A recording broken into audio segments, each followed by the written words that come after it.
అదే RTV app వార్తల్ని క్షణాల్లో చదివే అవకాశం ఉంటుంది. ఒక న్యూస్ పేపర్, ఒక టెలివిజన్ ఛానల్ మీ చేతుల్లో ఎప్పుడూ ఉంటాయి. మహారాష్ట్ర ఎన్నికల ఫలితాలు విడుదలైనప్పటికీ ఈ రోజు వరకు కూడా అక్కడ జరిగినటువంటి కొన్ని విషయాలపైన అనేక అనుమానాలు తావిస్తున్నాయి.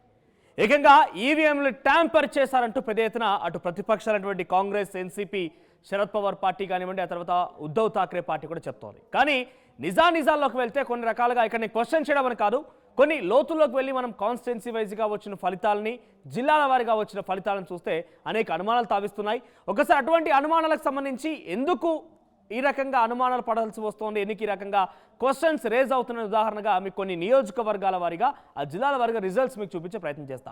ఎలా అంటే ఆశ్చర్యం వేస్తుంది, ఒకే జిల్లాలో 2-3 కాన్స్టిట్యున్సీలో సిమిలర్గా ఓటింగ్ రావడం ఏంటి? ఉదాహరణకి ఓ నియోజకవర్గంలో 90,000 ఓట్లు కనుక ఒక అభ్యర్థి గెలిచిన అభ్యర్థి సాధిస్తే పక్క నియోజకవర్గం అభ్యర్థి కూడా 90,000 ఓట్లు, దాదాపుగా ఒక 100-200 ఓట్లు అటు ఇటుగా ఉన్నా కానీ ఆ రకమైన రిజల్ట్స్ అయితే రిఫ్లెక్ట్ అయ్యాయి.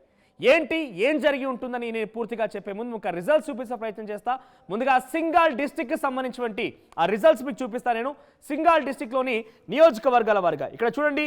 సింగాల్ డిస్టిక్లోని పాలుస్ కడేగావ్ నియోజకవర్గానికి సంబంధించిన అభ్యర్థి సంగ్రామ్ సంపత్రావు దేశ్ముఖ్, భారతీయ జనతా పార్టీ. ముఖ్యంగా ఇక్కడ ఎక్కడ రిఫ్లెక్ట్ అయింది సిమిలర్ ఓటింగ్ అనేది, ఏ రకంగా ఉందనేది అంటే BJP, NCP, Ajit Pawar party, at the same time Shiv Sena, Shinde పార్టీకి సంబంధించిన రిజల్ట్స్ సిమిలర్గా ఉన్నాయి. మీకు ఎగ్జాంపుల్ చూపిస్తే కానీ ఇక్కడ చూడండి, ఇది మొత్తం సింగాల్ డిస్ట్రిక్ట్లో 3 నియోజకవర్గాలు తీసుకున్నాను. ఇక్కడ నేను 3 అసెంబ్లీ కాన్స్టిట్యున్సీస్ తీసుకున్నాను. ఈ 3 అసెంబ్లీ కాన్స్టిట్యున్సీలకు సంబంధించి పలుస్ కడేగావ్ ఒకటి, తర్వాత తస్గావ్ ఒకటి, ఆ తర్వాత షీరాల, ఈ 3 నియోజకవర్గాలు తీసుకున్నాను. ఈ 3 నియోజకవర్గాల సిమిలర్గా భారతీయ జనతా పార్టీ ఎన్డీఏ కూటమిలో ఉన్నటువంటి నేషనలిస్ట్ కాంగ్రెస్ పార్టీ, అటు ఎన్సీపీ అజిత్ పవార్, తర్వాత ఎన్సీపీ శరద్ పవార్ పార్టీ. ఇక్కడ చూడండి, మీరు రిజల్ట్ సంబంధించి 3 ఓడిపోయారు. లాస్ట్ ఎంత ఉంది, 1,705 ఓట్లతోని ఇక్కడ ఈయన ఓడిపోవడం జరిగింది. పక్కనే చూస్తే 1,759 ఓట్లతోని అక్కడ ఎన్సీపీ సంబంధించి అజిత్ పవార్ పార్టీకి సంబంధించిన వ్యక్తి కూడా ఓడిపోవడం జరిగింది. సిమిలర్గా ఒకే జిల్లాలోంచి 1,80,049 ఓట్లు. అంటే ఇంత సిమిలర్గా ఎట్లా పాసిబుల్ అయింది, ఎలా సాధ్యమైంది? కేవలం 100-200 ఓట్లే. నెక్స్ట్ ఇదే డిస్ట్రిక్ట్ సంబంధించి గెలిచిన అభ్యర్థులకు సంబంధించి మనం చూద్దాం. ఒకసారి సింగాల్ డిస్ట్రిక్ట్లోని గెలిచిన అభ్యర్థులకు సంబంధించి చూస్తే కనుక ఇక్కడ సేమ్ పలుస్ కడేగావ్లో, అదే తర్వాత షిరాలలో ఇక్కడ గెలిచిన అభ్యర్థులు ఉన్నారు. గెలిచిన అభ్యర్థుల సంగతి చూస్తే 1,30,769 ఓట్లు, 1,30,769 ఓట్స్ గెలిచిన అభ్యర్థికి వస్తే సిమిలర్గా 1,30,738. మీరు చూడండి ఎంత డిఫరెన్స్, 769, 738 ఏంది, చాలా తక్కువ డిస్టెన్స్, తక్కువ గ్యాపే. ఎట్లా సాధ్యమైంది? సో సింగాల్ డిస్ట్రిక్ట్లోనే ఒకే పక్కపక్క నియోజకవర్గంలో ఉన్నటువంటి ఈ వ్యక్తులు, ఇండియన్ నేషనల్ కాంగ్రెస్, బీజేపీ, ఎట్లా సాధ్యమైంది? సో నెక్స్ట్ మనం ఇంకో డిస్ట్రిక్ట్ చూద్దాం. ఈ రకంగానే ఇంకో డిస్ట్రిక్ట్ మీకు చూపించే ప్రయత్నం చేస్తాను నేను. ఎస్, పీసీఆర్ బుల్దానా డిస్ట్రిక్ట్లో ఇక్కడ 3 కూడా గెలిచిన అభ్యర్థులే. ఆ నియోజకవర్గాలు చూస్తే కానీ ఇక్కడ చిక్లీ, తర్వాత మల్కాపూర్, ఆ తర్వాత జల్గాన్ జమోద్, ఈ 3 నియోజకవర్గాలనే 3 కూడా గెలిచిన అభ్యర్థులే. ఇక్కడ కూడా మీకు ఓటింగ్ చూస్తే ఇది అంతా కూడా ఏదో చెప్పింది కాదు, election commission of India approval చేసినటువంటి ఆ వెబ్సైట్ ద్వారా తీసుకున్నటువంటి రిజల్ట్స్ ఇవన్నీ కూడా చూడండి. ఇక్కడ 1,09,212, 1,09,212 ఓట్స్. పక్కనే చూస్తే గెలిచిన అభ్యర్థికి 1,07,318, చాలా దగ్గర గ్యాప్. 9,000, 7,000 అంటే 2,000, 1,000, 2,000 ఇంత తక్కువగా ఉంటుందా? తర్వాత సేమ్ 1,09,921 ఓట్లు. చూడండి ఏ రకంగా ఉందన్నది. ఇక్కడ నుంచి 2,000 ఇక్కడ డిక్రీస్, తర్వాత 2,000 అంటే 2,000 మార్జిన్ మాత్రమే. ఇంత నియర్ బైగా ఉంటుందా? నెక్స్ట్ ఇంకో డిస్ట్రిక్ట్ చూపిస్తాం మీకు ఈ రకంగానే.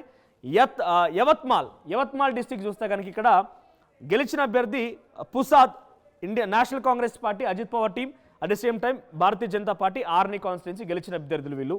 1,27,964 ఓట్లు ఇక్కడ గెలిచిన అభ్యర్థి అయినటువంటి నేషనలిస్ట్ కాంగ్రెస్ పార్టీ నుంచి పుసాద్ నియోజకవర్గం ఇంద్రనీల్ మనోహర్ నాయక్కి వస్తే ఇక్కడ పక్కన కాన్స్టిట్యున్సీ అయినటువంటి రాజు నారాయణ్ తోట్సామ్ ఆర్నీ నియోజకవర్గం నుంచి బీజేపీ పార్టీ నుంచి 1,27,203. ఎంత డిఫరెన్స్ ఉంది, జస్ట్ 600-700. ఎట్లా సాధ్యమైంది? ఇది నేను అనుమానపడడం, క్వశ్చన్ చేయడం కాదు, ఇటువంటి ఘటనలే అనుమానాలు తావిస్తున్నాయి. నెక్స్ట్ ఇంకో డిస్ట్రిక్ట్ కూడా మీకు చూపించే ప్రయత్నం చేస్తా. అమరావతి డిస్ట్రిక్ట్లో కూడా రాజేష్ శర్మాజీ వాంఖడే, థియోసా, తర్వాత ఉమేష్ అలియాస్ చందు, ఆత్మరామ్జీ యావల్కర్, మోర్చి డిస్ట్రిక్ట్ భారతీయ జనతా పార్టీ ఒకే జిల్లా. ఎన్ని ఓట్స్ ఇక్కడ 99,664, 99,683. కేవలం ఒక 10 ఓట్లే, 10-20 ఓట్లు మాత్రమే డిఫరెన్స్, పెద్దగా ఆ మార్జిన్ ఏం లేదు. నెక్స్ట్ చివరిగా ఇంకో కాన్స్టిట్యుయెన్సీ చూపించే ప్రయత్నం చేస్తా. లాతూర్ డిస్టిక్. ఇక లాతూర్ డిస్టిక్ సంబంధించి గెలిచిన అభ్యర్థి చూస్తే ఇక్కడ 1,12,051, 1,12,368, అంటే కేవలం 100-200 ఓట్లే. మీరు చూస్తే ఒకే డిస్టిక్లో ఉన్న ఈ పర్సన్స్కి 100-200 లేదంటే హండ్రెడ్స్లో, టెన్స్లో, కొన్ని నెంబర్స్లో సింగిల్ డిజిట్లో కూడా తేడా వచ్చిన వాళ్ళు ఉన్నారు. ఇప్పుడు నేను దాదాపుగా ఒక 6 జిల్లాలకు సంబంధించి గెలిచిన ఓడిపోయినటువంటి అభ్యర్థులకు సంబంధించి ఆ రిజల్ట్స్ చూపించాను. ఇక్కడ నేను క్వశ్చన్ చేయడం అని కాదు నా ఉద్దేశం, ఎలా సాధ్యమైంది.